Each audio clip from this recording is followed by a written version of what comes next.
అందరూ కూడా అడుగుతున్న మా పెద్ద పాప హెయిర్ గ్రోత్ సీక్రెట్ అయితే చెప్పమంటున్నారనమాట. సో ఈరోజు అయితే ఆ హెయిర్ గ్రోత్ సీక్రెట్ అయితే చెప్పేస్తాను. చూసారు కదా, జడ వేసాక కూడా ఎంత పొడుగ్గా ఎంత థిక్గా ఉందో. సో మా పాప అయితే థర్డ్ క్లాస్ చదువుతుందనమాట. సో చూసారు కదా హెయిర్ అనమాట.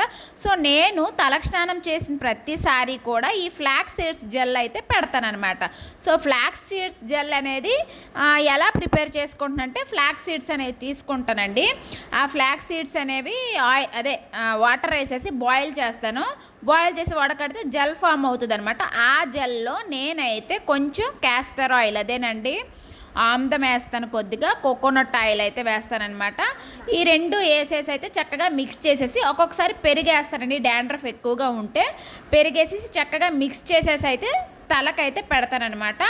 అంటే తలకు స్నానం చేయాల్సి వచ్చిన వీక్లీ వన్స్ చేస్తాను. తలకు స్నానం ఊరికే చేయకుండా ఏదో ఒకటి అప్లై చేస్తూ ఇంకైతే స్నానం చేపిస్తూ ఉంటానన్నమాట. ఆ విధంగా మా పాప హెయిర్ గ్రోత్ అయితే చాలా బాగుంది, స్మూత్గా కూడా ఉంటుందండి. సో చిక్కులు అయితే మీకు తెలిసిందే కదా, ఎక్కువ ఉంటాయి. సో అదనమాట. సో గ్రోత్ అయితే ఈ మధ్యన చాలా ఎక్కువగా ఉందన్నమాట. హెయిర్ ఆయిల్ అయితే అశ్విని హెయిర్ ఆయిల్ వాడుతున్నాను. అలాగే షాంపూ అయితే మీరా షాంపూ అండి, వైట్ ఆనియన్ షాంపూ అనమాట. ఇదిగోండి మీరు చూసారు కదా, రీసెంట్గా ఇది మా దసరా పిక్ అండి. సో అప్పటికి ఈ హెయిర్ ఉందనమాట. సో మీకు నచ్చితే లైక్ చేయండి, షేర్ చేయండి, ఖచ్చితంగా కామెంట్ అయితే చేయండి. So please subscribe.